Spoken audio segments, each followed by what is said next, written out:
Let's make a 3D gingerbread house.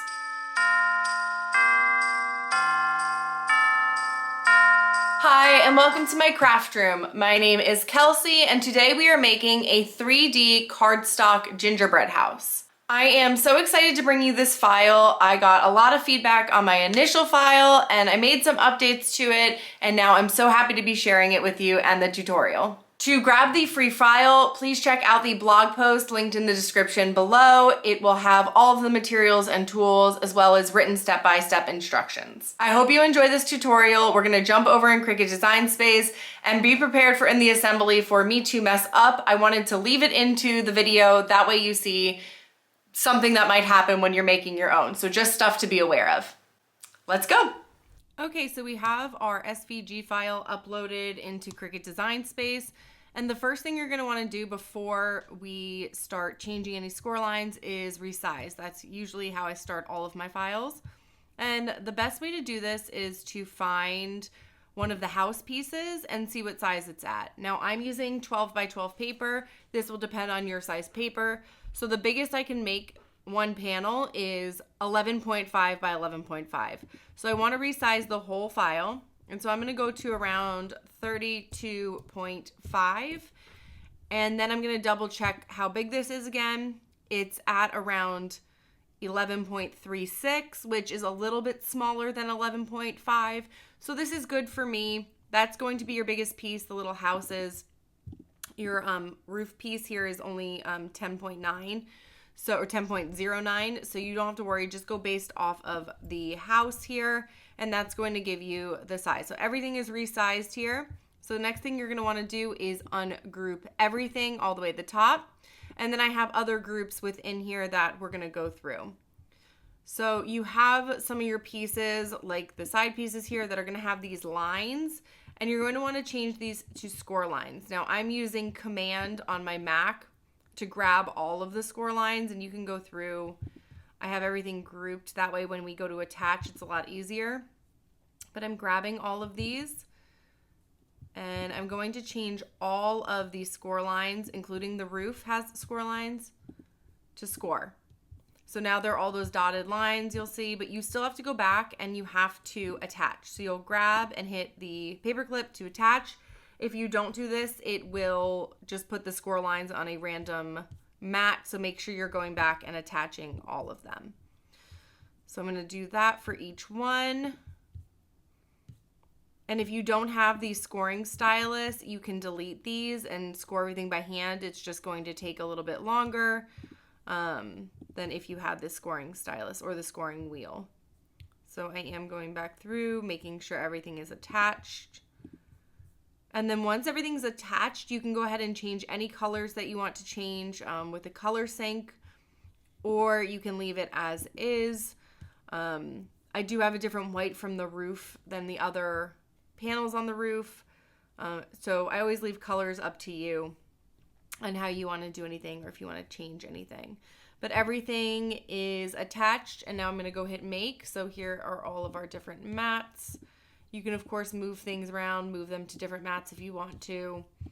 But I cut everything out with a medium cardstock. I like to use the fast mode and medium cardstock, but that'll depend on your blade and your machine. And then for this blue panel that goes in the window, you can also skip this if you want to, or you can use parchment. I used acetate so that the windows were see-through, but you can use whatever you want for this piece, but these are the window panels. So again, I used acetate, and everything's listed in the blog post what I used, but it's up to you what you want to use. So once you have everything cut out, we can start our assembly. So let's jump over into that. So the best way to start when you are creating your gingerbread house is going to be to make all of the little detailed pieces. So that means your candy canes, your peppermints, and your gingerbread man. The holly, we can kind of wait until the end because you kind of have to assemble that on the house. But for everything else, I highly suggest building all of your stuff, and then we can start assembling everything onto the house. I assembled everything onto the house flat, and you will see that I actually started assembling the back of the house on the wrong side. So what that means is the back of the house and the front of the house obviously go line up, right? They have the little steeple. That's not the right word. They have the point at the top, and you want those to be adjacent to each other, right? You want them to be back to back. I started building it where they would be side to side. So you will see later I actually went on and I started taking off the pieces. I didn't want to recut it. I don't like wasting paper. I don't like wasting my materials if I don't have to. And I know it doesn't look as great, but at the end you can't even see it because the roof is on it, and you can't see any of the little pieces that are on the inside. So unless you're really looking through the window, then I guess you could see it. But I am not, and again, I don't like to waste materials, and I wanted to show you that mistakes do happen. So you do have to pay attention to these things. And so when you are starting to assemble all of your stuff, like the gingerbread man or the candy canes, my suggestion is always to have your file open on Cricut Design Space. That way you can look back at where things are supposed to be placed. So for example, his eyes, the little dots, the little squiggles. I mean, obviously at the end of the day, you can have creative freedom, but it's always nice to have that guide open, especially when you go to assemble the entire house, just to see where things are placed on there. Again, you have creative freedom. You can delete things, change colors, but just so you have a guide. I always say to leave things off to the side to have a guide. So again, I am making all of my detailed pieces. I'm kind of speeding through this because I don't feel like you need to see little details being placed on. I do like to use tweezers for all of my small pieces when I'm gluing on. And another suggestion for the gingerbread man is for the eyes. They might be a little small and cutting out. So you can always cut them out with vinyl. That way you can stick them on. Or of course you can just take a black marker and draw some dots on for the eyes. So totally up to you on what you want to do. So you could also change the size within Cricut Design Space. So once you have all of your detailed pieces done, we can start assembling the house. I am assembling my house flat because I felt like when I did it the first time and I assembled it while it was in the 3D state, it was just a little bit harder to kind of maneuver. You can do it either way, obviously, so totally up to you. But have all your detail pieces done. That way when we go to assemble, it's kind of a breeze to put together, except for the fact that I made a mistake. So next we're jumping over onto our door, and I grabbed this little arch that looks like icing, and I'm going to glue this on to our door piece. When we attach it to the house, we're only going to attach it on one side. You can attach the left or the right, whatever makes your heart happy. But start with your icing on the actual door and then add on your door handle. And the way that I did that, the reason I did these steps was you want to make sure that your door handle is not covered by your icing on the border. So make sure you glue everything down, and I guess you can also say this is part of the decorative pieces, but I wanted to have this done before I glued it on to the front of my house. So now we can start adding all of our decor on to our house. So when you are building this, you want your panels to both be in the same direction. So that means that you have the peak on the right side, and on the left side you have the window. You want to assemble them both on that way. So I have it correct in the SVG file. That is the way you also want it to be out on in front of your table. What I did was I accidentally decorated the back side so that the decorations were on the inside. So I had to redo it. So make sure that they're both facing this direction where you have the peak and then the window. It doesn't matter which side, but they both have to be the same way. So I glued down my green gumdrops to the front. I only provided 2 green gumdrops. Obviously, you can make the gumdrops whatever color you want. I just thought the bushes in the front would be cute if they were green. And now I'm adding that door on again. I'm just putting a little bit of glue on one side and then attaching it down to the box, the gingerbread house box part. So you can obviously tell also that this is the front panel because it has the door cut out as well. So this will be your front panel, and now we're gonna add all of our front decor. So I started with the peppermint. You can place this kind of higher up because you're going to add some decor around it and then 2 swirls on each side. So you have plenty of space to work with, and don't be afraid to go too high up on the peak. When I originally made the file, I put this kind of low and it just looked kind of empty up top. So put it relatively high up, and then we have all those white glitter circles to go around it. Then below that, there are 2 swirls of icing, I guess you could call it, that will go beneath it. And I didn't put my icing on the sides of the gingerbread house until after. So like those the 2 columns, or the 4 columns, I guess, around the house.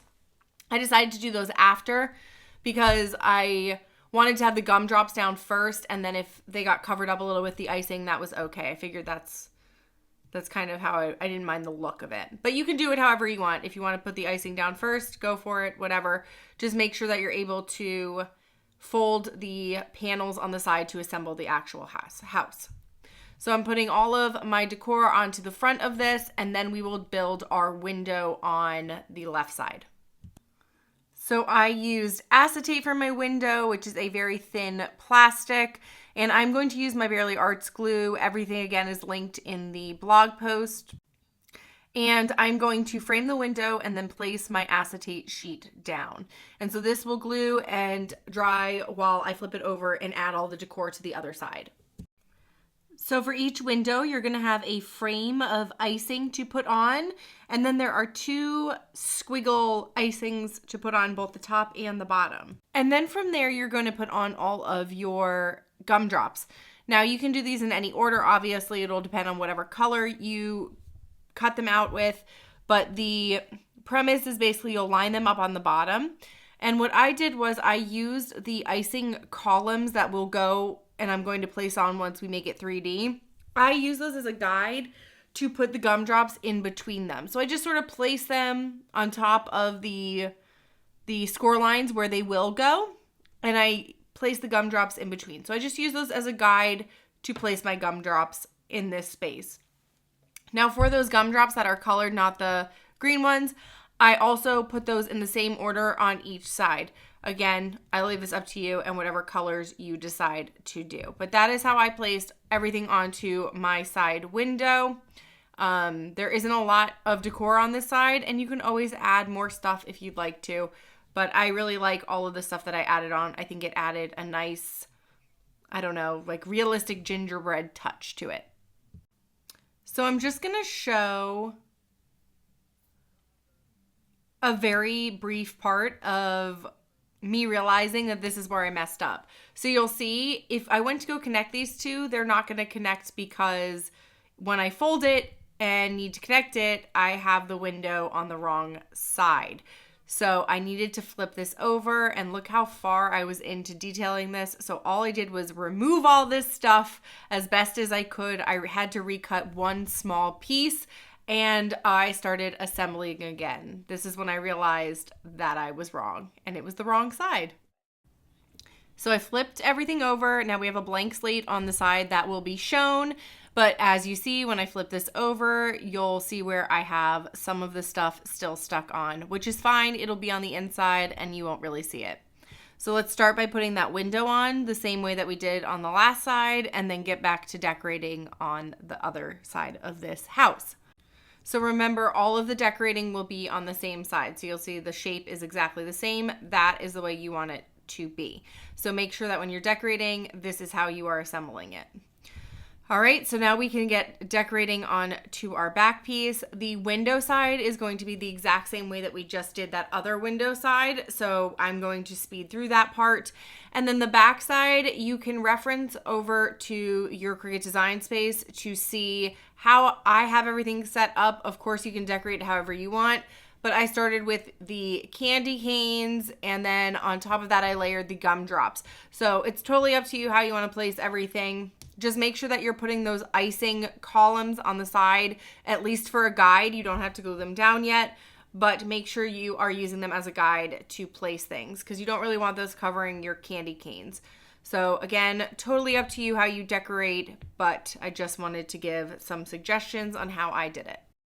So for all of my decor pieces that you see, like the windows, the candy canes, the gumdrops, I did use glitter paper for all of those. I will say that the Barely Arts glue doesn't glue the best to glitter. It does work. You just have to hold it a little bit longer compared to other types of paper. And I only mean that when you're layering the glitter. It's not when you're putting it onto like the craft paper that is my back. So it just depends on what you're gluing it to. I just took a little bit longer when I was gluing like the peppermints and the candy canes to each other. So you see I'm assembling the window side the same exact way. I kept all my gumdrops in the same order. And now I can move on to my back panel. And on my back panel, I have the gumdrops in the bottom. And then up top, I did my holly, which is all different layered. You'll see that my 3 holly berries are already glued together from when I made my mistake. However, you'll have to glue each one down. And then I kind of it gives them like a little bit of depth by gluing them down. Here I have my icing strip that I'm going to glue down, and then I move on to those candy canes. And what's nice is if you glue this icing strip down, is it kind of is a good guide. You take that middle loop and match it up with the point, and that'll be your center, and then you can use this as a guide for your candy canes. Like you don't want the end of your candy cane to be too far over from that. So I kind of used it as a guide for all of my lining up.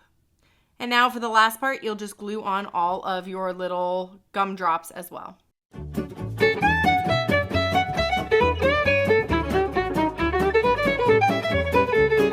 Dashing through the snow in a one-horse open sleigh, all the fields we go, laughing all the way. Bells on both the ring, making spirits bright. What fun it! So now we are jumping over into the roof. So I added on shingles with my final version of this file. And so there are going to be 4 white and 3 silver for each side. However, you can use whatever colors you want, but there's 7 panels for each side, and you're going to work from the bottom. I know it's a little hard to see with the white on the white, and now my head's in the way. But you're going to want to go from the bottom and work your way towards the middle with the circular kind of part towards the bottom.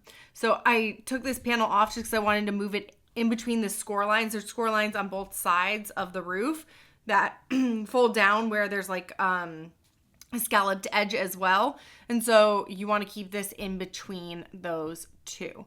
So I have my panels here. I did mine in white gold, oh my goodness, white glitter and silver glitter, and I'm alternating them, and I kind of like kept going back and forth on spacing to make sure that it was spaced right, and I'm working towards the middle. So there's 7 on each side up to the score line in the middle, and I'm going to glue them from the bottom going up. I also just glued with a strip of glue rather than gluing the entire panel down, so it kind of like flapped up a little, but not too much.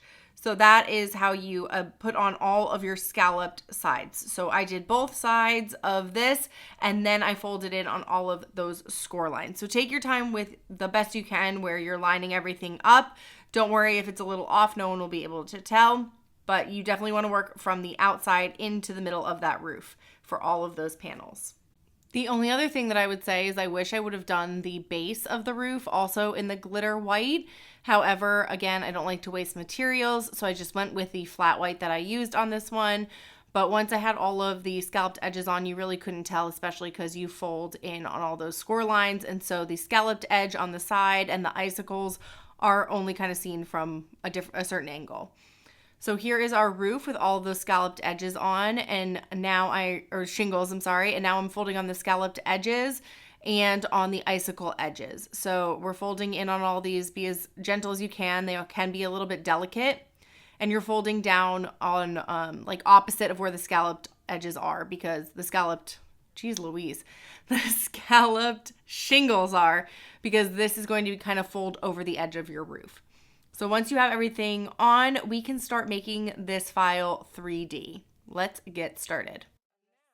So we are going to start by folding on all those score lines. You can use a bone tool here if you'd like to. And we are going to glue on our little columns of icing as well onto the sides. And so there are 2 pieces that you have to glue to each other. Right now I'm folding one of them. For some reason my score lines were really faint on one of my pieces, but that's okay. I made it work still. So we're going to glue the flaps on the inside. So see, there's my mess up, and I'm going to glue that flap right inside. I'm just using my Barely Arts glue. You can also use hot glue. I just feel like hot glue gives a little bit of a gap in between, but totally up to you and how you want to do it. And then also you're going to go and glue the other panel, the fold, to the other side, to the front. So just like we're doing here and pressing down, you're going to glue the other side in the exact same way. So these become a box of sorts, I guess you could say. And then we're going to add on our icing panels. So those also have score lines down the middle of them, so you can kind of like pre-fold them before you place them on. I glued mine on flat still, but you can glue them on when your box is up in 3D. But I definitely would glue them on before the roof is on, because it's going to be a little more difficult to do it if the roof is already on. So here you see it's kind of not lined up, so I moved it around a little bit until it was lined up perfectly, because you don't want to have any of that edge kind of hanging off. And we're going to use our glue and then just hold it tight before you let it stand on its own. You don't want it to not be dry and then the whole thing fall apart. So I am going to glue everything down and then get working on those columns. And then for the columns, just a reminder, they're all the same size and all the same width and everything. So you don't have to like line anyone up specifically, but fold them all first and then use your glue, I would say pretty liberally here. And then you are going to attach it on exactly to the score line that you already have on the actual house. And so I'm just pressing it on, and I want to make sure that this is really nice and adhered. It's also a great way to make sure your box is really scored, like folded really, really crisp. So we're going to do that to all 4 corners, and then we can start putting on our roof.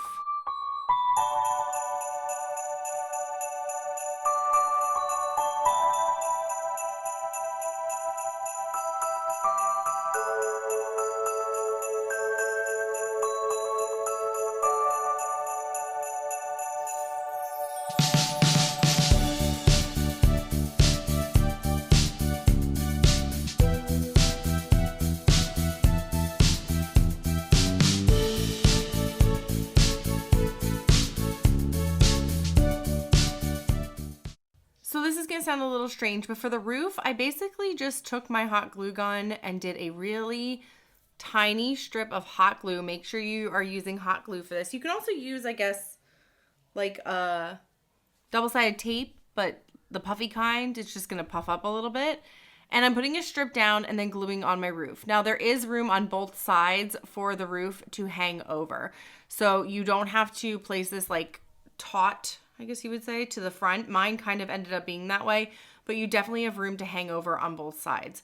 And you're going to do this for all 4 of the edges, and then you can do it on the side of the house as well if you want to. However, you can just do it on the 4 edges. Just make sure the point of the house goes into the point of the roof. And again, you're just using a strip of hot glue along the edge and then gluing your roof down. So I would try to get the roof as much in the middle of the house as possible, and then glue it down. Then on top of the house, once the roof is glued down, you're gonna grab all those peppermints that you made before, the smaller ones, and I'm gonna use a little dollop of hot glue, and I'm going to place those right on top. There are 5 scalloped edges to the roof's shingles, and you can line up your peppermints with those 5 scallops because there's 5 peppermints. So we're gonna glue those on with just some hot glue. And then your last step is to glue on your gingerbread man. I'm using hot glue again. You can use craft glue if you'd like, or tape, or not glue him on, whatever you want to do. And I'm just going to glue him on to the side of the front of the house. And that is the entire gingerbread house. I hope you enjoyed making it as much as I did. I learned from my mistakes, and it's always fun to do that and actually show the mistakes that I made. Thank you so much for joining me as we made this 3D gingerbread house. I hope you enjoyed this project and all of the little details on it. If you had fun making this, then please don't forget to give this a thumbs up. It helps me so much. Please subscribe for new projects every week. Cricut tips, just craft tips in general, craft organization, all of it is coming. And please share this with one of your crafty friends if you think they would enjoy making the 3D gingerbread house as well. Stay crafty!